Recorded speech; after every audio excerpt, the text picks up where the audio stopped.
¿Cómo estáis? Muy bienvenidos a este programa Cosas de Ayer, y hoy desde Radio y Televisión Vida es un honor saludaros a todos vosotros y saludar a mi compañera de viaje y también de programas, Vanessa Vergara. ¿Cómo estás, Vane? Hola, buenas tardes, buenos días, buenas noches, como diría. Muy bien.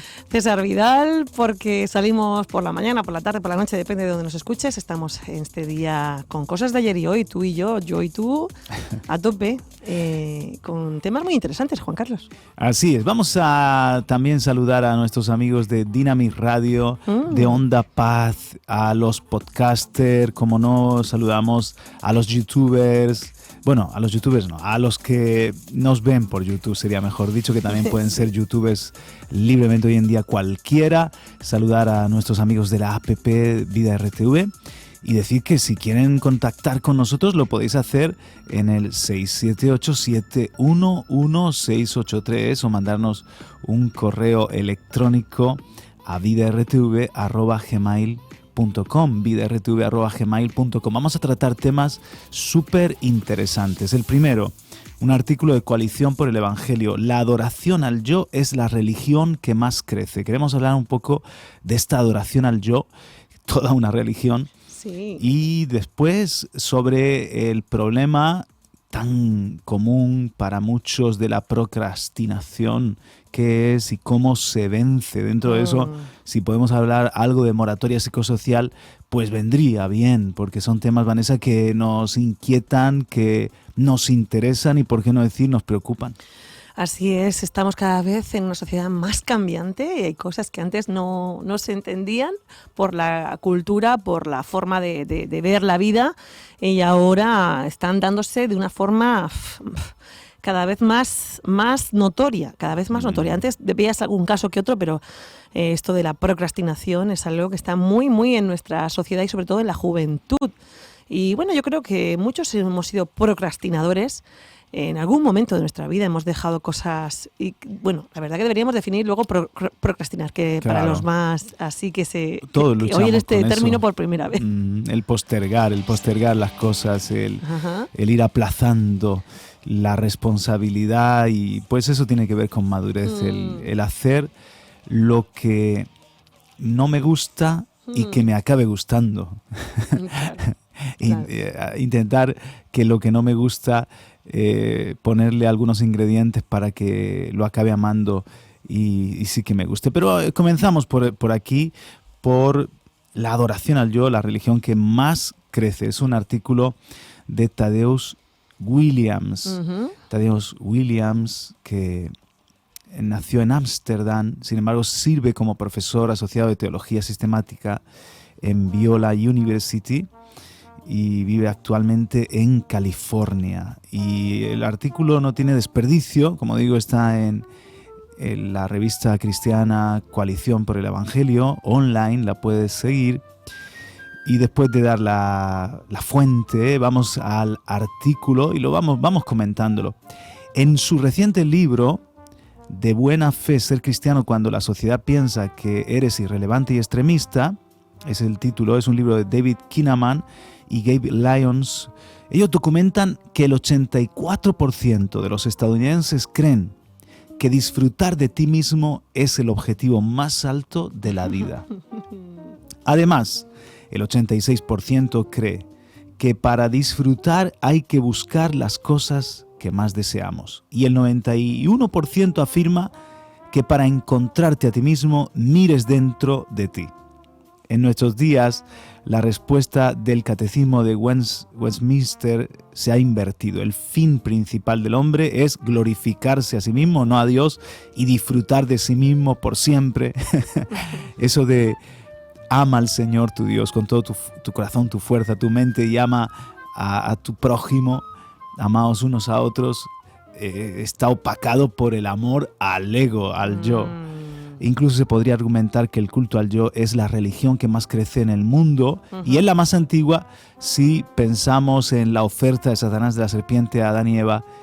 Oye, si comes de este fruto serás como Dios, pues ahí arrancan los problemas. Además, esta religión se encuentra detrás de muchos de los temas sociales y políticos más candentes de nuestra vida de nuestros días es o no es la adoración al yo una religión. ¿Tú qué piensas, Vanessa? Creo que se ha convertido cada vez más en eso, ¿no? No una adoración, sino, claro, como el centro es como yo estoy, como yo me siento en sí. Adorar no lo entiende la gente de a pie. Adorar es rendir culto, pleitesía, darlo como lo más importante. Adorar, cuando decidimos de adorar a Dios, es porque ponemos a Dios en primer lugar, ¿no? Bueno, hay gente que es adoradores de María, por ejemplo, y tampoco es lo más importante. Nosotros los cristianos, cuando creemos tenemos nuestra fe, queremos, porque no siempre lo logramos, que Dios sea el primero en nuestra vida. Sí. Y esto adorar es dedicarle tiempo, adorar es entregar muchas cosas, por eso. Vamos a ver, los ingredientes de una religión, por ejemplo. Sí, por eso, porque voy a la palabra adorar, porque ¿qué significa? ¿Cómo podemos definir adorar? ¿Qué ingredientes tiene la adoración? Pues la adoración tiene, primero, principal, estar con tu mente en el objeto adorado, ¿no? Pues si es en Dios, pues piensas en Él, pues meditas en su palabra, pues quieres dedicar tiempo, otra cosa, dedicarle tiempo a ese Dios o a ese todo al que adoras, le dedicas tiempo, entregas cosas por ese Dios, por esa creencia. Tu vida gira en torno a los principios que ese Dios te va pidiendo. Cambias de vida, ¿verdad? Cambias de rutinas, pones a ese Dios como lo primero. Entonces, claro, si tenemos al ego o al yo como ese Dios, vamos a ver si podemos identificar qué es una adoración hacia el yo. Bueno, pues yo estoy a mí mismo enseñándome a quererme más, a pasar más tiempo pensando en mí, a mi cuerpo. No es malo quererse, porque claro, si ama al otro supuesto. como te amas a ti mismo y el amarse a uno mismo es sano. El problema es cuando se convierte eso, mi yo en un ídolo, ¿no? Y me amo más que amar a Dios o amar a los demás y ahí ya hemos entrado en esta problemática. Exactamente. Entonces, Juan Carlos, ¿por qué decimos que es una religión? Porque tiene todos los ingredientes de la adoración. Vamos a ver, mira, hay al menos, para que tú tengas una religión, hay al menos 5 cosas que necesitas. Venga, a ver, que yo lo he dicho así. A mí se me ha ocurrido, mira. Venga, a ver. Primero, para que haya una religión tiene que haber un Dios. Uh-huh. Para que haya una religión tiene que haber un credo. Uh-huh. Un templo. Uh-huh. Unos ritos o prácticas y un fin, un propósito, un destino. Vale, vamos a analizar entonces si la adoración al yo tiene esto como para convertirse en una religión. ¿Qué sería el Dios? Pues evidentemente uno mismo. Es más, el necio dice en su corazón no hay Dios porque ellos se han constituido un Dios para sí mismos. Uh-huh. El credo, ahora vamos a decir los 6 mandamientos de esta religión, que los tenemos en el artículo. El templo podrían ser spa, discoteca, gimnasio, restaurante, ritos o prácticas. Bueno, pues todo lo que es el cuidado a mí yo. Y por último, un fin, un propósito, un destino. Ya lo acabamos de decir, esto que piensan los estadounidenses, que el 86% cree que hay que buscar lo que más deseamos, encontrarte a ti mismo, y el fin de todo es glorificarse el hombre a sí mismo y la felicidad de uno mismo. Ahí está el alfa y la omega, el principio y el fin de mi vida, de mi existencia, lo cual suena muy New Age, ¿no? Suena muy, muy bueno, pero podemos ver cómo esto, en vez de hacernos grandes, nos hace pequeños. Sí. Entonces, ¿cuáles son los 6 mandamientos que nos propone este libro? Mira qué interesante. El primero, tu mente es la fuente y estándar de la verdad. Así que pase lo que pase, confía en ti mismo. La respuesta está dentro de ti. Claro, eso es muy también de la autoayuda, ¿no? Sí, súper. 2, tus emociones tienen autoridad. Nunca cuestiones, ni dejes que nadie cuestione tus sentimientos. O dicho de otra forma, sigue tu corazón. Uh-huh. Tu corazón, pues, siente que no sé, tus emociones y tus sentimientos, que ya está bien de vivir con este hombre, que no eres feliz como te gustaría, pues carpetazo a ese matrimonio y a buscar lo que tus sentimientos dicten. Tú, 3. Este es el tercer mandamiento. Tú eres soberano, así que despliega tu omnipotencia y dobla el universo en torno a tus sueños y deseos. Vive tu verdad. Tú eres soberano, y eso de omnipotente, pues eso también habría que ver lo fuertes que nos sentimos y lo fuertes que somos de verdad. 4. Tú eres supremo, así que actúa siempre de acuerdo con tu fin principal. Glorifícate y disfruta de ti mismo por siempre. YOLO, acrónimo de You Only Live Once, solo se vive una vez. Y 5. Tú eres el sumum bonum, el estándar de la bondad. Nunca dejes que nadie te oprima con la antigua noción de ser un pecador, por favor, que necesita gracia. No cambies, tú. El hombre es bueno, lo que lo hace malo es el sistema y la educación, pero todos somos buenos. 6. Tú eres el creador. Utiliza ese poder creativo, iluminado, ilimitado, para forjar tu identidad y tu propósito. Sé auténtico, sé tú el creador de tu propia vida. Pues estas son los 6 mandatos o el credo de esta religión.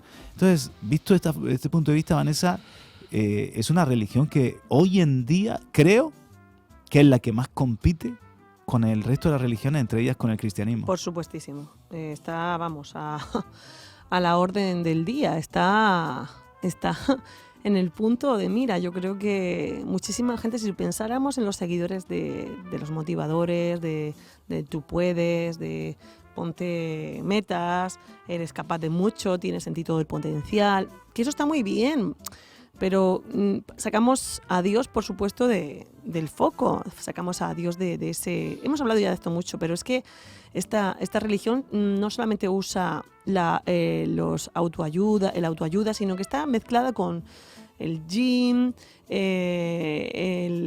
la estética, todo. Y dentro de los ritos y prácticas de esta religión entran mucho lo de las redes sociales. Sí. ¿Sabes? Sí. La gente que se mata por hacerse un selfie. ¿Qué ha pasado? La gente esa que nosotros a veces seguimos vídeos de risa y que por grabar una ola se lo lleva la ola. Sí. Sí. Eso es así. ¿Para qué? Pues para subirlo wow, cuando esto lo suba yo a mi red, voy a tener un montón de visualizaciones. No estás pensando ni siquiera en ayudar a alguien que se está cayendo, sino en grabarlo, porque hay que servir a este gran Dios. A esta gran comunidad donde también yo ahí soy importante, porque por otro lado también sube mis seguidores, la gente me ve, me sigue, no sé, es un totalmente otra cultura, ha cambiado las tornas de esta sociedad. ¿Y por qué decimos que el origen está en Génesis 3? Porque serás como Dios, le dijo el diablo, le dijo la serpiente. ¿Qué fue lo que quiso el diablo? Poner su trono junto al trono de Dios. Sí. ¿Y cuál fue la tentación? Serás como Dios, o sea, serás un Dios. ¿Para qué tener tú un Dios si tú puedes ser tu propio Dios? Entonces... I believe in me, yo creo en mí mismo y me doy las gracias a mí mismo. Decía uno que recogía un premio, me doy las gracias a mí mismo por haber logrado esto con mi propia fuerza y porque yo creo en mí mismo. ¡Wow! Un aplauso a esa gran declaración de la religión del yo. Sí. Así que bueno, ¿cuál es el problema? Nos dice Tadeusz Williams, nos dice... Este es el problema con el culto o la adoración propia. Además de la rebelión contra Dios, porque está destronando a Dios, para ponerte tú, cuando tratamos de ser nuestras propias fuentes de verdad, poco a poco nos volvemos locos. Cada uno tiene su verdad, todo es relativo. 2. Cuando intentamos ser nuestra propia fuente de satisfacción, nos volvemos un desastre. Nos sentimos tan vacíos, ¿verdad? Y cuando nos convertimos en nuestro propio estándar de bondad y justicia, somos unos fariseos odiosos, medimos a los demás por eso que nosotros consideramos el estándar. Cuando buscamos la glorificación propia, nos volvemos más indignos. No somos Dios, Vanessa, no se supone que debamos confiar ni estar cautivados por nosotros mismos, sino que fuimos hechos, el hombre fue hecho por Dios, el Creador, y fue hecho para estar en comunión, en relación, en amistad con el Creador. ¿Por qué crees que es malo que el hombre se centre tanto en sí mismo? O sea, ¿cuál es el equilibrio entre querernos de una forma mínima, o sea, aceptarnos, perdonarnos, no estar todo el día juzgándonos a nosotros mismos, sino más bien, no sé cómo te diría, aceptar quiénes somos y que Dios nos creó así, que tenemos que valorar lo que Él ha hecho en nosotros? O sea, hablamos de una sana estima versus un pensamiento de que soy el centro del universo, ¿no? Que todo gira en torno a mí, que estoy súper perfecto. ¿Cuál es el equilibrio y cómo la palabra habla de esto, Juan Carlos? ¿Cómo habla la Biblia de esto? Porque yo puedo hablar de muchas cosas, pero ¿qué dice la Biblia en cuanto a este tema? Me viene el versículo dice Sí. que no tengas más alto concepto de ti mismo que el que debes de tener. Ni más bajo. Ni más bajo. Podríamos Porque hablar de es la eso. baja estima o La sobreestima, ¿no? superestima o sobreestima. Claro, es valorarnos como seres humanos, como gente única y gente por la que Jesús ha muerto. Imagínate cuán importantes somos para Dios. Uh-huh. Y encontrar nuestra identidad en Él. El tema es que cuando el Señor está en el centro, todo se ordena. Pero cuando nosotros ponemos el yo en el centro, todo es un desastre. Y como decimos, en vez de que nuestra vida sea más sublime, mejore, más excelsa, yo creo que nos volvemos más pequeños. A mí me venía, cuando estaba leyendo un poquito este artículo, a mí me venía el principio que es para mí una gran lección del Génesis. Tú puedes creer en el Génesis en una manera más o menos literal. Yo, desde mi punto de vista, creo que el Génesis no es un documento científico, sino que es una enseñanza de Dios para el pueblo de Israel que aún está en el desierto y para todos nosotros, para que entendamos que Él es el creador de todo y entendamos algunos principios de su creación. Sí, no tanto una explicación científica de lo que es la creación, ni del principio del pueblo de Israel, ni siquiera del principio del hombre y la mujer, de los pueblos, sino más bien algo que viene a traer una enseñanza y un no quiero decir principio otra vez, pero no son como bases de la relación de Dios con el hombre, ¿no, Juan Carlos? Claro, si es una explicación científica, pues a lo mejor nos hubiese explotado la cabeza, especialmente a esos esclavos que salían. Ten en cuenta que el Génesis lo escribió Moisés y para ese pueblo que salió de Egipto a lo mejor hubiese sido demasiado. Sí.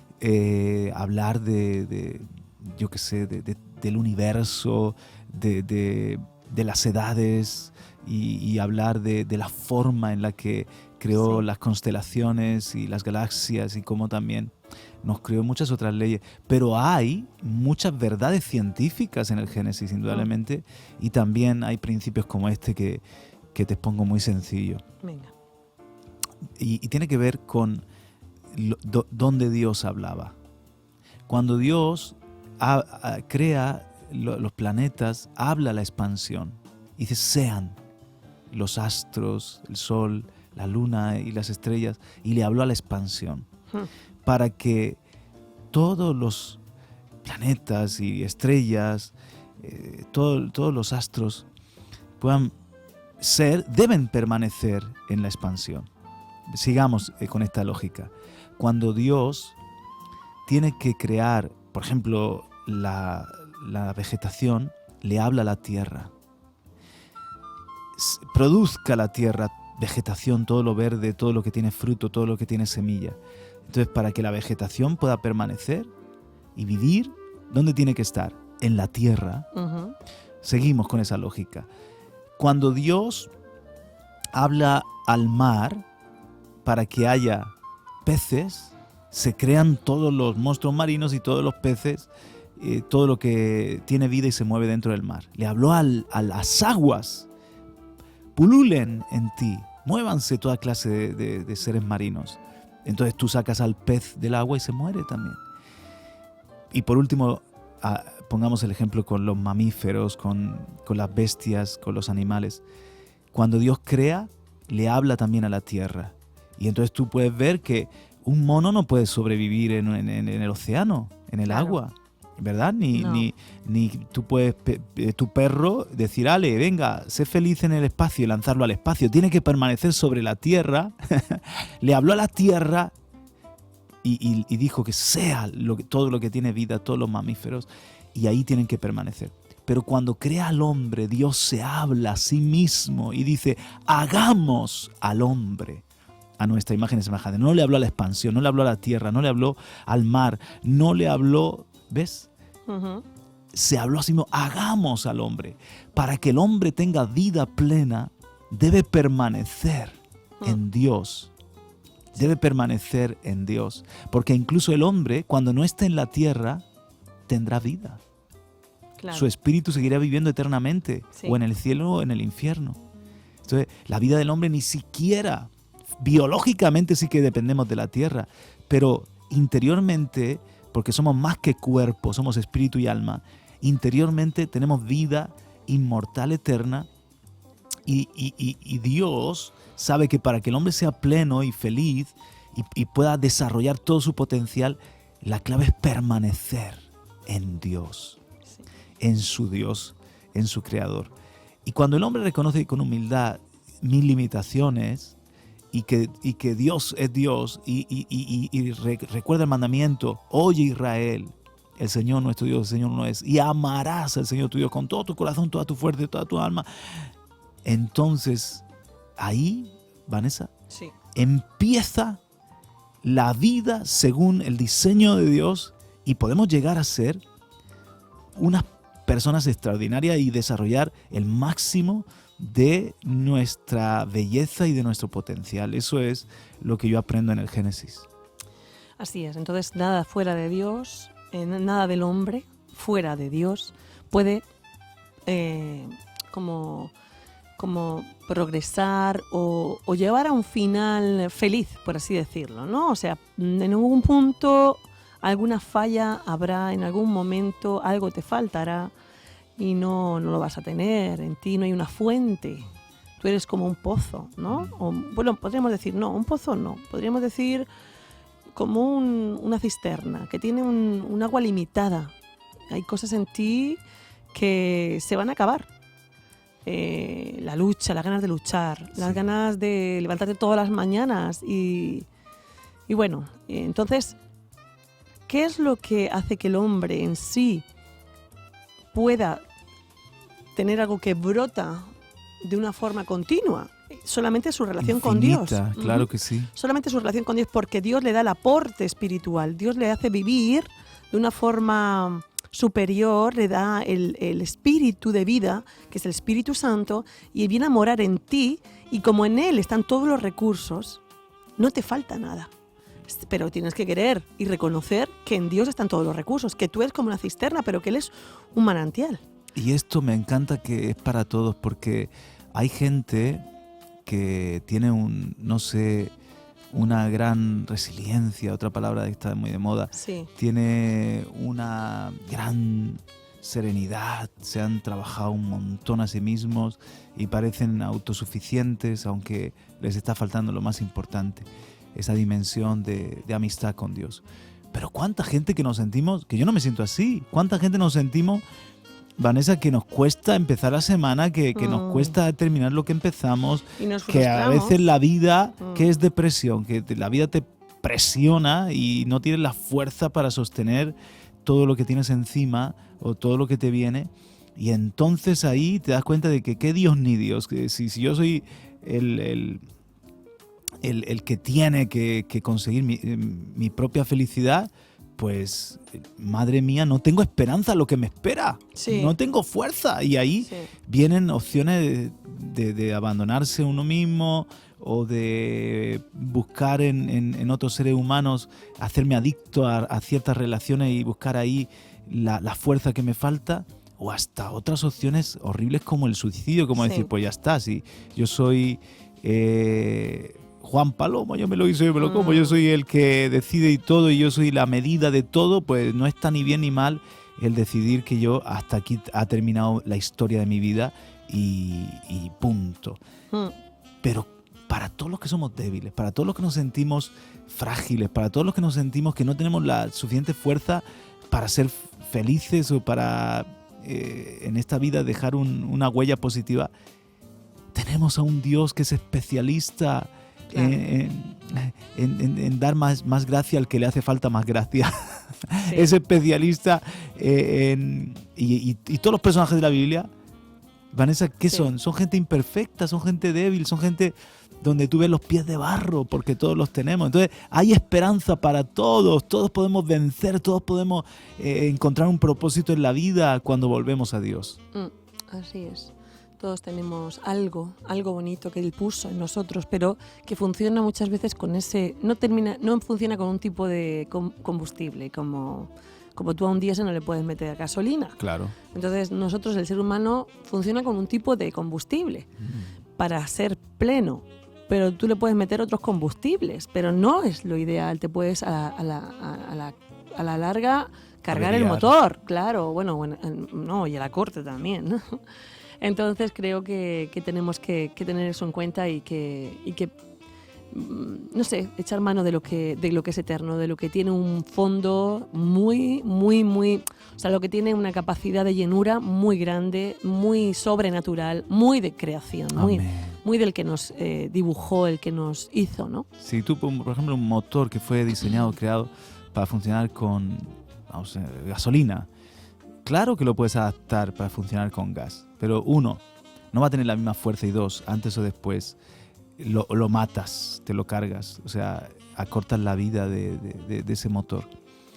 Igual nosotros, o sea, es verdad que podemos funcionar con otras cosas porque hay millones de personas que le dan la espalda a Dios y viven y hasta forman una familia y de alguna manera hacen algo interesante con su vida, claro, pero no es todo la vida en plenitud y todo el plan que el Señor tenía para ellos que hubiesen podido descubrir y realizar, ni la felicidad en su grado máximo. Pero es que además, ¿qué es estas 70, 80 años en comparación con la eternidad? O sea, su vida se limita a lo de la tierra. ¿De qué le sirve al hombre ganar el mundo entero si pierde su alma? Puedes ganar el mundo entero y ser un grande, pero claro, ¿qué es eso en comparación con la eternidad que el Señor tiene para cada uno de nosotros? Esta vida es solamente el aperitivo, la primicia, el anticipo de lo eterno. Así que, oye, la pregunta sería, ¿y quién hizo el motor? ¿Quién decidió que fuese un motor de gasolina y no de gas? Pues fue el Señor, fue Dios, de Él venimos todos nosotros. Y en su palabra está precisamente el manual o los principios, por decirlo así, las leyes que no solamente dan respuesta pues a lo eterno, a lo trascendental, también a lo terrenal. Hay leyes, tú puedes decir, ay, yo me siento pájaro, y saltar desde el ático, y por mucho que te sientas, hay una ley que se llama la ley de la gravedad y vas a acabar como un huevo esclavado. Entonces, un huevo esclavado. Hay leyes que tú puedes decir, yo voy a ser feliz, aunque vaya en contra de esta ley. Pues no tú puedes sentir y tener esa esperanza de hacerlo, pero por ejemplo, si vives para ti mismo, estás violando una ley muy importante, y es la ley del amor, la ley del pensar en Dios y en los demás antes que en ti. Y no te va a ir bien, vas a acabar muy solo y muy infeliz. Pero así hay tantas leyes que incluso son verdades, Vanessa, que hoy en día dentro de esta religión de la adoración al yo, que podemos llamarlo así, la religión del yo, hay muchos principios de la Biblia. Sí, totalmente. Que los secularizan. Totalmente. Pero como funcionan, claro, son leyes de Dios que el hombre las toma y parece sabiduría humana, pero son principios de los proverbios que encontramos en Eclesiastés y en Proverbios y en tantos otros lugares. Por supuesto. Y entonces los redibujan o hacen ahí los humanizan y funcionan. Por ejemplo, si hay alguien que es responsable, buen administrador y que vence la procrastinación y lo que sea, pues le va a ir bien en su empresa, claro, en su negocio, eso claro. Sí, eso sí. Porque habla tanto la palabra por ejemplo, la diligencia, La diligencia es... un día quiero hablar de la diligencia. Pero ¿quién te da eso? Dice que Dios nos ha dado un espíritu de poder, amor y dominio propio. Gobierno de ti mismo. El gobierno de ti mismo que te ayuda a no pegarle un guantazo al que habla mal. Y pensar que el otro de tu esposa es el que te está probando, que eso se habla mucho, ¿no? Que está probándote, que te está haciendo mejor, que esa persona es un potenciador de ti mismo. Bueno, lo dice la palabra, dice, si bendecís a los que os bendicen, ¿qué mérito tenéis? Más bien, bendecid a los que os maldicen, ¿no? Amén. Entonces, claro, y sabes que eso es un beneficio, porque lo dice la palabra de Dios, pero claro, tú lo pones y dices, lo pones de otra manera, lo dibujas de otra manera, pero viene a ser lo mismo, viene a ser prácticamente lo mismo. Claro que sí. ¿Por qué? Porque la verdad es Dios, Dios es la verdad, y Dios es amor, y entonces cuando tú honras la verdad, en última instancia estás honrando principios de Dios, y cuando vives según el amor estás viviendo en una manera que hasta el cielo aprueba, ¿no? Pero es que el Creador nos diseñó así y estableció esas leyes. Y bueno, ¿qué te parece si cerramos este punto, Vanessa, y Dios quiera que muchos se pasen de la religión del yo a la religión de... Bueno, solo hay una religión buena, dice, acordados de los pobres, de las viudas, de los huérfanos, hacer el bien y mantenernos sin pecado, o sea, limpiarnos de lo malo de este mundo. Eso es lo que dice el libro de Santiago. Pero el Evangelio no es religión, es una relación. El Evangelio, la buena noticia es que Dios vino, religión en cuanto a religar, a volvernos a unir. Ahí sí que el Evangelio es volvernos a unir con el Creador. Estábamos separados y volvernos a unir con el Creador. Eso es lo que... Porque no es ser evangélico, católico, testigo de Jehová, mormón y musulmán o cualquier otra religión. Es ser un hijo de Dios. Es creer en Jesucristo, que es Dios hecho hombre, que es el camino que lleva al Padre. Es vivir con Dios, con su ayuda y su amistad cada día de nuestra vida. De esto hablamos aquí en Radio y en Televisión Vida, animando a todos a pasarse a esa buena religión.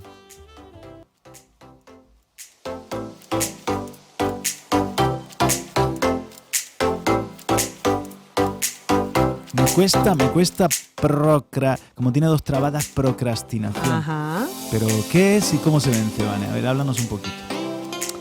Pues la palabra procrastinación puede darse de tres formas muy diversas, aunque bueno, voy a ver primero en la que es la aplazar una obligación o un trabajo, simplemente, esa es la definición, ¿vale? Aplazar una obligación o un trabajo. ¿Qué tres ejemplos podríamos poner? Por ejemplo, pues darse de una forma eterna de preparativos para enfrentar lo que hay que hacer. Servirse una taza de café, luego ajustar la silla, después cambiar de lápiz, luego hacerle el mantenimiento al computador, luego ir al baño y así infinitamente. O sea, tengo que ponerme, por ejemplo, a estudiar, ¿no? Sí. O a hacer un trabajo y voy dando vueltas y vueltas porque al fin el ponerme es lo que me cuesta. Así es. Vale, y entonces ese es uno de los... atender tareas menores y poco importantes, por ejemplo, en la oficina. Cómo enviar un correo electrónico, sacar la punta de los lápices y resolver inconvenientes nada urgentes con tal de no enfrentar la tarea principal y más relevante, que es a lo que has llegado a la oficina, a mandar ese correo. O sea que también la procrastinación es enemigo de la productividad, ¿no? Eso es totalmente. Enfrascarse en múltiples distracciones, como mientras empieza el trabajo importante, de manera que se le dedica más tiempo y atención a las primeras que a este último, por ejemplo, abriendo ventanas en redes sociales, iniciando conversaciones en el chat. Bueno, es un poquito más o menos lo mismo, ¿no? No existe una respuesta sencilla de cómo dejar de procrastinar, en parte porque no tiene una causa única o fácil de identificar. Sin embargo, un cambio significativo en la manera de pensar o aproximarse a la tarea en cuestión casi siempre puede ser parte de la solución del problema. O sea, cómo me acerco a ese momento que tengo que realizar mi tarea, ¿no? O en mi mente. Porque la procrastinación siempre se produce con algo que no me gusta. Con algo que de alguna manera no me nace hacer. Si soy un apasionado por la cocina, pues lo más seguro es que allí no voy a procrastinar, pero si hacer la comida se me hace cuesta arriba, me cuesta empezar y ponerme, a lo mejor el problema va a estar en ese primer minuto, en arrancar, ¿no? Y decir, esto es lo que voy a cocinar hoy, y me pongo manos a la obra, me distraigo con 1000 cosas y al final llamo a Globo, ¿no? Sí, llama. Ay, ya Eso me pasa a mí. Pero bueno, sigue. Ay, señor. Dice que hay técnicas para dejar de procrastinar, hacer un borrador o una versión previa e imperfecta de la tarea sobre la cual tengo que trabajar en una versión definitiva. Esto permite disminuir las presiones de perfección y avanzar sobre la tarea. Siempre pasa que los procrastinadores, te comento, Juan Carlos, suelen ser muy perfeccionistas o quieren obtener un resultado muy, ¿cómo te diría? Muy elevado de lo que tienen en mente. O sea, ellos dicen, venga, pues yo lo que quiero es esto y para hacerlo necesito que salga 10, ¿no? Entonces, claro, no saben por dónde empezar porque tienen se te hace una montaña, cualquier cosa que vayas a hacer. Por eso dice que haces un borrador de la versión previa e imperfecta de la tarea sobre la cual tengo que trabajar en una versión definitiva. Esto permite disminuir las presiones de perfección y avanzar sobre la tarea sin la sensación de tener que hacer las cosas bien a la primera. Uh-huh. Aceptar las propias decisiones, los propios deseos y las propias necesidades como una forma de restar presión al que dirán y la necesidad de validación externa para así poder emprender las tareas postergadas con menos miedo. Está hablando de un miedo a que lo que vaya a terminar de hacer y sobre todo tiene que ver con que no te termina de gustar lo que vas a hacer. Yo creo que también, o sea, lo que tienes pendiente de hacer no es de tu agrado, no te apetece, no tienes ganas, no es lo que más te gusta en la vida. Entonces dice que debemos de construir un entorno de trabajo libre de distracciones. Dejar el teléfono a un lado, desinstalar juegos de la computadora, del ordenador, minimizar las interrupciones, cerrar sesión en las redes sociales. Durante el periodo en el que hoy queremos hacer esa labor importante, debemos disminuir la cantidad y disponibilidad de excusas. Excusas, somos expertos en excusas a veces, ¿no? Has hecho esto, es que el esqueísmo, ¿no? Pues es que antes tenía que formatear el ordenador. La semana que viene que ya lo tendré formateado. Excusas, sí. Y también habla, esto también que dice, cuando te des cuenta que estás procrastinando, no te culpabilices, date cuenta y tómatelo con humor, porque también eso, el ver que siempre estás procrastinando, tómatelo con humor y no con frustración, porque encima si añades ese malestar es peor. Pero lo importante es darse cuenta y reencauzar el momento. Dicho de otra forma, ¿no? Pide perdón, pide ayuda. Sacúdete la procrastinación y sigue. Así que trabajar de forma interrumpida es algo muy necesario. Dice que es el método Pomodoro, que generalmente se inventa el trabajo en pequeños lapsos empleando pausas intermitentes para hacerlo más liviano. Sí, dividir la tarea en pequeñas subtareas, ¿no? Que sean manejables. Eso es, por ejemplo, algo que los profesores hacen con alumnos que se quedan bloqueados ante un examen de 4 páginas y dicen, mira, toma, empieza con una. Y ya parece que es accesible, es más realizable. Bueno, y luego termina, toma, sigue con otra. Y eso hace que poco a poco, claro, no vas a hacer esto toda la vida, ¿no? Pero en la medida en la que tú venzas la procrastinación, te va a hacer menos falta. Mientras tanto, el dividir una gran tarea en sus tareas es práctico, es recomendable.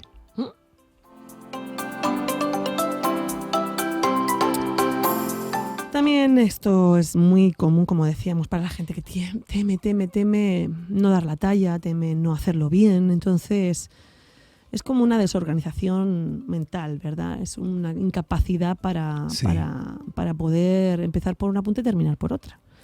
Entonces, lo importante es que te des cuenta de que está en ti y pedirle a Dios que te ayude. Organizarte, pues a veces algo tan sencillo como hacer una lista de lo que tienes que hacer para que no se te olvide nada y entonces ir marcando lo que vas haciendo. Y y dices, oye, tengo una semana voy progresando, con ¿no? muchísimo trabajo y lo tienes todo aquí, como en la cabeza, como un enjambre de moscas que te molesta de tanto que tienes que hacer. Ve escribiendo una lista de todo lo que tienes que hacer en esa semana. En primer lugar, eso te ayuda a no dejar ninguna tarea en el olvido. Y en segundo lugar, es una satisfacción el marcar el check hecho, ¿no? Checklist, y ¿no? una cosita menos, otra cosita menos, otra cosita menos y asignar días, asignar horas. ¿Qué me dices de Juan Carlos de procrastinar nuestro tiempo con Dios también, nuestra rutina? Yo creo que las rutinas son tan importantes. La palabra habla de que bástele a cada día su propio afán, pero también habla del perezoso, del que está el león en la puerta y dice, bueno, déjame que me dé una vuelta más, ¿no? En la cama. Sal y dice, ¿no? Que hay un león en la plaza, ¿no? La pereza tiene el aliado de la excusa, porque si no, ¿cómo se justifica? Una excusita mental. Las excusas mentales son terribles. No nos llevan a más. De todo esto también se habla mucho hablando de la autoayuda, de cómo conseguir retos, metas. Son muy interesantes, pero también están basadas en la Biblia, Juan Carlos. El Colegio Oficial de Psicología de Madrid nos dice que hay que evitar argumentos autoabsolutorios o autopermisivos. Si decimos no pasa nada por un día que me retrase, tengo tiempo, estoy siendo permisivo. Miro Facebook, pero solo 5 minutos. Ya empezaré mañana. Hoy es lunes. Entonces estoy dando de comer a la procrastinación. Estoy alimentando aquello que quiero de verdad debilitar. Entonces deja de lado esas excusas, esos argumentos autoabsolutorios o autopermisivos y hazlo. Ya dicen también que es muy importante el romper la barrera del primer minuto. A veces es el comenzar a hacerlo. Dice que a partir de los 5 primeros minutos de empezar un trabajo, ya tienes la necesidad de terminarlo. Ya es como que te has puesto con ello y el ponerse es lo complicado a veces. Y también otro consejo que nos dan es date un pequeño descanso al concluir cada una de las tareas parciales. Si cada vez que finalizas alguna de las subtareas que te has planteado haces un pequeño descanso, recuperas fuerzas físicas y mentales. Yo creo que también van a ser en esto de la procrastinación, el buscar aliados, es decir, reconozco que me cuesta organizarme, alguien que me ayude, o reconozco que yo solo acabo siendo demasiado permisivo conmigo mismo. Pues comunico las tareas. Esta semana quiero hacer esto. Y yo te lo digo a ti y tú me vas diciendo, oye, ¿cómo vas con esto? Ay, sí. Y yo mismo me estoy poniendo unos límites a esa flexibilidad excesiva o permisividad. Porque hay alguien, le doy autorización a alguien, derecho a alguien de que me evalúe o me vaya revisando la tarea.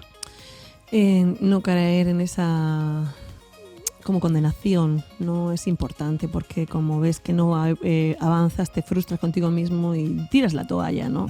Siempre pensar que hay una nueva oportunidad para ti, un nuevo tiempo para que tú puedas mejorar, para que puedas avanzar, conseguir.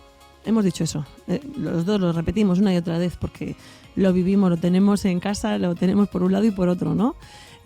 Con procrastinadoras y déficit de atención. Entonces sabemos de lo que estamos hablando, ¿verdad, Juan Carlos? No es fácil a veces. No es fácil ni siquiera con uno mismo, porque sí. Es como proponerte algo, no conseguirlo, proponerte algo, no conseguirlo, proponerte algo y... El perseverar, Vanessa, en todo, en la vida de oración, por ejemplo, en el congregarme, o gente que tiene arrancada de caballo andaluz, parada de burro manchego. Y eso luego es como que te frustras, te da pereza empezar algo porque temes que te va a volver a pasar lo mismo, ¿no? Voy al gym 2 semanas y a la tercera ya he buscado 8 excusas diferentes para no ir. Tengo siempre en pendiente lo que me propongo. Mira, dentro de esto yo quiero conectar este tema con la moratoria psicosocial o procrastinar nuestra madurez. ¿Sabes qué es la moratoria psicosocial? El concepto de moratoria psicosocial fue acuñado por el psicólogo estadounidense Erik Erikson a finales de los 50 y principios de los 60 y fue uno de los aspectos centrales en sus teorías sobre el desarrollo de la identidad adolescente. Equivale a la idea de tiempo muerto en la búsqueda de la identidad, al constituir un momento de intensa interacción con el entorno, ya sean personas, objetos, sentimientos, etcétera, aplazando las posibles consecuencias, convirtiéndose así en una especie de campo de pruebas. Bueno, sé que no has entendido nada de lo que acabo de leer, pero se trata de una especie de experimentación que es comprendida y permitida externamente por quienes rodean al individuo. O sea, se entiende que el adolescente está en una moratoria psicosocial, está en un tiempo de descubrirse, está en un campo de pruebas de quién es, no es ni niño ni es adulto. Entonces, le damos una moratoria, le damos tiene una excusa, una carta blanca porque se está desarrollando su yo y su identidad. Pero, ¿qué pasa cuando esta moratoria psicosocial ya no eres adolescente, ya eres joven? Ya eres viejoven. Ya, macho, tienes que definir quién eres, cuál es tu identidad, qué quieres hacer con tu vida. Como tú decías mucho eso, ¿no? La hora de ser... Deja de ser un proyecto. Deja de ser un proyecto. O una promesa y ya sé quién Dios te ha llamado a ser. Entonces, eso es procrastinar tu madurez, tu responsabilidad. No puedes vivir toda tu vida en una adolescencia. Es el complejo de Peter Pan. Tienes que crecer, macho. Entonces, aunque esta moratoria es muy importante, a la hora de la formación de la identidad, la adolescencia es clave. Porque ahí es como que nos terminamos de hacer, es como que se define nuestra personalidad y muchas de las cosas de lo que queremos lograr en la vida, precisamente en ese tiempo, y acompañar al adolescente en su toma de decisiones y en dejar de ser niño y en responsabilizarse es fundamental. Pero piensa en esto, Vane, ¿realmente los 20 de hoy son los 20 del siglo XX? ¿Del siglo XIX? Donde 18, donde la esperanza de vida era menor. Pero también es verdad eso, pero... Es que yo veo a la gente que yo digo, tío, que con 21 años ya era padre yo. Ya, bueno, y ahí con 40 jugando a la Play todo el día. Y está... Mira, sabes que dentro de el mundo virtual es parte de la moratoria psicosocial o de la procrastinación. O sea, me meto allí y me relajo, ¿no? Es un paréntesis. No tienes que hacer nada, es otro mundo, es muy cómodo, es como que dejas a tu mente dormir, ¿no? La metes en el sueño de Morfeo y ahí te quedas en ese mundo virtual donde puedes pasar a pantallas, mundos, evolucionas, creces, consigues cosas, metas, pero en la vida real no has conseguido nada. Ajá. Claro, una escapadita en la ficción es necesaria. Una serie, una película. Un buen libro. O jugar a un juego de estos, yo qué sé. Jugar a un juego sano. Eso se ha descubierto que tiene beneficios, pues, psicológicos y es parte, ¿no? Pero vivir en esa Pero cuando realidad. Ya quieres vivir ahí y vas aplazando, procrastinando tus estudios, el formar una familia, el tener un trabajo estable, entonces, ¿qué pasa? Que estás realmente en una cárcel. Tu mundo virtual se ha convertido en tu pequeña cárcel, a lo mejor muy acomodadita, sí, pero no deja de ser tu minimundo, tu cárcel. Entonces, hay que salir de allí y que este programa te ayude y que gente a tu alrededor te ayude a decir, venga, ya, vamos. O sea, que tienes 50 años casi o 40 y tantos y todavía no sabes si eres profesional de esto o profesional de lo otro y dónde vas a poner el huevo, a ver dónde lo pones para traer el pan a tu casa. Por favor, defínete y no postergues tu responsabilidad. Entonces, salir de la adolescencia, Vanessa, es muy importante porque es el adquirir una conciencia de quién soy, de lo que Dios espera de mí, de de las posibilidades de la vida, de las limitaciones de la vida, y algunos es como que en áreas de nuestra vida arrastramos un poco eso de Peter Pan. Pues sí, es algo que tenemos que vencer, es algo que tenemos que decir, venga, cambiamos, porque si no, ¿quiénes gobernarán este mundo real? ¿Quiénes serán los abogados, los profesores? ¿Quiénes serán los trabajadores? Porque cada vez hay más asentismo laboral dentro de la juventud, aparte de que no hay muchas oportunidades, pero también hay una desmotivación y una desgana total. Entonces, tenemos que despertar. Hay gente que está despierta y está buscando oportunidades en este mundo real y otra que está buscando tesoros en un mundo virtual y recompensas en un mundo virtual. Plantémonos en esta tierra, invirtamos en nuestra realidad, crece, madura, ten proyectos, persíguelos. O sea, ya no te digo que tengas los sueños de Dios o busques el propósito de Dios, que también te lo tengo que decir como cristiano que eres. Pero si no lo eres, por lo menos despierta a esa nueva realidad. Bueno, tenemos que dejarte, Juan Carlos. Así es, tenemos que despedirnos, cosas de ayer y hoy. Hoy hemos hablado sobre la adoración al yo como una religión que tristemente crece. Hemos hablado también de vencer la procrastinación, un poquito de moratoria psicosocial. Espero que os haya servido, que os haya interesado y que, ¿por qué no?, este programa nos haga mejores, Vanessa. Así es, que poco a poco pues vayamos cambiando. Pero no a veces tanto por tu fuerza, como hablábamos, sino por la fuerza que Dios pone en ti, la fuerza del Espíritu Santo. No solos. No solos, sino con Él, Él es humano. Nosotros solos no podemos, pero con Él todo lo puedo en Cristo que me fortalece. Ahí te dejo ese versículo. Y perseverar, que también quería dejarte ese, antes de que mira, dice 2 de Pedro 1, 5 al 7, por esta misma razón pongan todo el empeño posible en unir a la fe la virtud, a la virtud el conocimiento, Buenísimo. El conocimiento la templanza, a la templanza la perseverancia y a la perseverancia la piedad. Es un crecimiento, es ir uniendo, sumando. es ir sumando virtudes. Y te dejo esta cita de Albert Einstein, ¿vale? Una persona empieza a vivir cuando puede vivir fuera de sí misma. Wow. Albert Einstein, Ahí va que eso. pensaba mucho. Venga, un Ahí va abracito, eso. hasta la próxima semana.